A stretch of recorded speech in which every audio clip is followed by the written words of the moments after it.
Olá, nesse vídeo a gente vai falar sobre o fluxo sanguíneo renal e quais são os mecanismos de regulação desse fluxo sanguíneo. Primeiro, fluxo sanguíneo renal. Fluxo sanguíneo renal, como o próprio nome já diz, é a quantidade de sangue que passa por unidade de tempo lá nos rins. E como que a gente determina esse fluxo sanguíneo renal? O fluxo sanguíneo renal é determinado pela razão entre a diferença de pressão entre a artéria renal e a veia renal e a resistência desse leito vascular. Aqui é legal fazer uma analogia lá com a eletricidade, a eletrodinâmica da física, em que você tem lá corrente elétrica sendo igual à diferença de potencial sobre resistência. Ocorre de forma muito semelhante lá nos rins. E como que o vaso vai regular essa resistência aí? A principal forma de modificação da resistência é modificando o diâmetro do vaso. Se você tiver uma vasoconstrição do vaso, ou seja, uma diminuição do diâmetro, consequentemente você vai ter uma diminuição do fluxo sanguíneo renal. Por quê? Você percebe que o vaso está bem menorzinho, vai passar muito menos sangue pela luz do vaso. O contrário é válido para o caso da vasodilatação, em que você tem um aumento do diâmetro do vaso, consequentemente você vai ter mais sangue conseguindo passar ali, ou seja, você vai ter um aumento do fluxo sanguíneo renal. Tá, mas quais são as formas de regulação desse fluxo sanguíneo renal? Existem basicamente quatro formas de regular o fluxo sanguíneo renal: por meio do sistema nervoso autônomo simpático, por meio da angiotensina 2, por meio de prostaglandinas e, por último, por meio da dopamina. Nesse ponto é importante lembrar que a taxa de fluxo sanguíneo renal está intrinsecamente ligada com a taxa de filtração glomerular ou ritmo de filtração glomerular. Por isso que é tão importante você ter um regulador do fluxo sanguíneo renal, porque regulando o fluxo sanguíneo renal, consequentemente você vai regular a taxa de filtração glomerular e consequentemente você vai conseguir controlar aí o volume de líquido corporal. Uma das formas de regulação do fluxo sanguíneo renal é por meio do sistema nervoso autônomo simpático. Como que ele vai regular esse fluxo sanguíneo renal? Lá no vaso, por exemplo, na arteríola aferente e na arteríola eferente, você tem receptores do sistema nervoso autônomo simpático, chamados receptores alfa 1. Esses receptores alfa 1 estão ligados à fibra pós-ganglionar lá do sistema nervoso autônomo simpático. E se você tem uma estimulação desse receptor alfa 1 por meio principalmente da noradrenalina, você vai ter um efeito final de vasoconstrição. Mas vamos primeiro pensar aqui comigo o que vai acontecer dependendo de qual arteríola vai ser comprimida. Por exemplo, se você pega e causa uma vasoconstrição na arteríola aferente, se você pressiona aqui e diminui a luz do vaso da arteríola aferente, consequentemente você vai ter menos sangue chegando ali ao glomérulo. Consequentemente, você diminui a taxa de filtração glomerular e o fluxo sanguíneo renal. Já se você contrai a arteríola eferente, você tem um efeito contrário, porque o sangue vai se acumular mais aqui nessa parte do leito vascular e, consequentemente, vai aumentar a pressão hidrostática ali no glomérulo renal. Consequentemente, você tem aumento da taxa de filtração glomerular, porém, você tem diminuição do fluxo sanguíneo renal. Vixe, mas e aí, como que fica se você tiver receptor alfa 1 tanto na arteríola aferente quanto na arteríola eferente? Bom, aqui está o segredo. Você tem maior número de receptores do tipo alfa 1 na arteríola aferente. Consequentemente, se você tem muita noradrenalina sendo secretada ali, vai dar uma diferença maior na arteríola aferente e vai ter uma vasoconstrição maior na arteríola aferente. Logo, você vai ter um efeito final de diminuição da taxa de filtração glomerular, diminuição do fluxo sanguíneo renal. Uma outra forma de regular o fluxo sanguíneo renal é por meio da angiotensina 2. A angiotensina 2 faz parte do chamado sistema renina-angiotensina-aldosterona. Esse sistema é responsável principalmente pelo controle da volemia, ou seja, do volume sanguíneo, e da pressão arterial. A renina, como o próprio nome sugere, é produzida lá nos rins e ela converte angiotensinogênio e angiotensina 1. A angiotensina 1, por sua vez, é convertida a angiotensina 2 pela enzima conversora de angiotensina. E a angiotensina 2 que vai ter o efeito final lá, que a gente vai detalhar agora. A angiotensina 2, assim como o sistema nervoso autônomo simpático, vai causar vasoconstrição. Aí a gente cai de novo naquele dilema da arteríola aferente e da arteríola eferente. Aqui o segredo está na sensibilidade das arteríolas à angiotensina 2. Nesse caso da angiotensina 2, a arteríola eferente é mais sensível. O que quer dizer isso? Com baixos níveis de angiotensina 2, você vai conseguir estimular a arteríola eferente, causando uma vasoconstrição nela, mas não vai ser suficiente para estimular a arteríola aferente. Consequentemente, o que acontece? Lembra lá, se você tem vasoconstrição da arteríola eferente, qual que é o efeito final? Aumento da taxa de filtração glomerular e diminuição do fluxo sanguíneo renal. Mas e se você tem altos níveis de angiotensina 2 circulantes?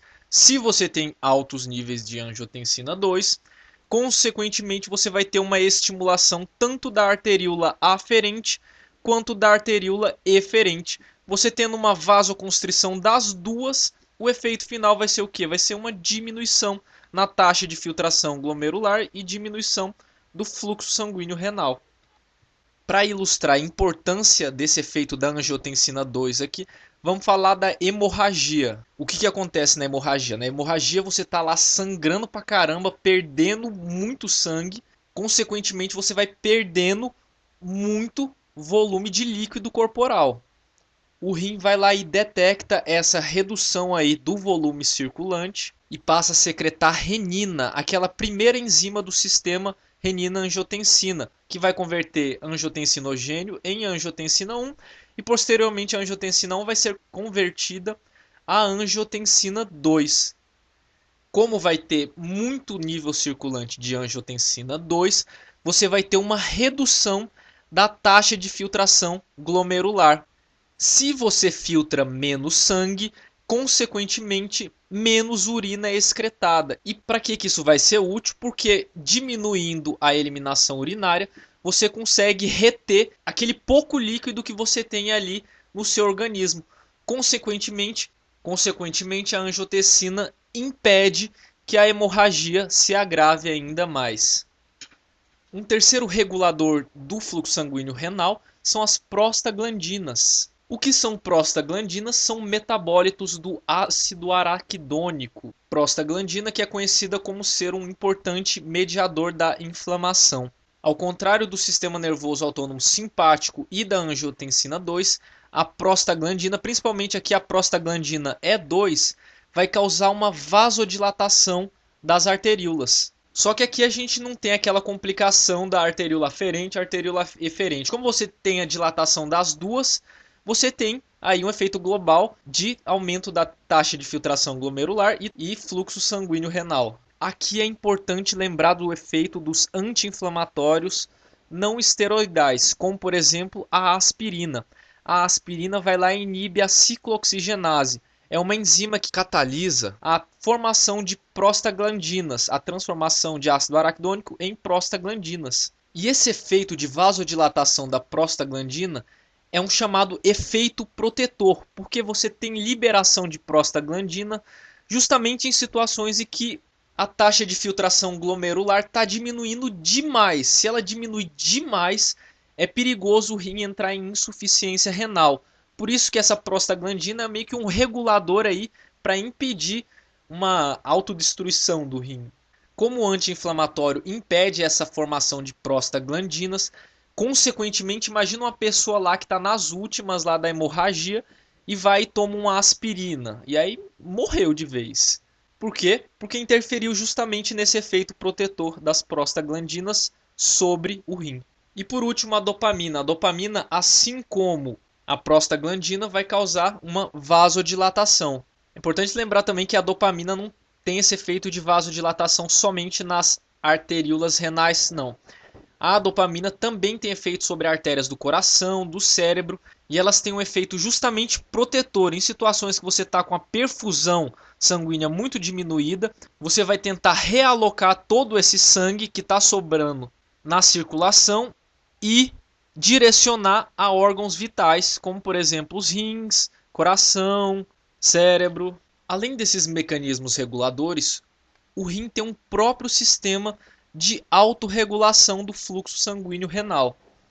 Quando, por exemplo, você tem uma redução da pressão de perfusão renal, consequentemente o rim detecta essa diminuição da perfusão e reduz a resistência das artérias, justamente para compensar essa redução na pressão e manter o fluxo sanguíneo renal constante.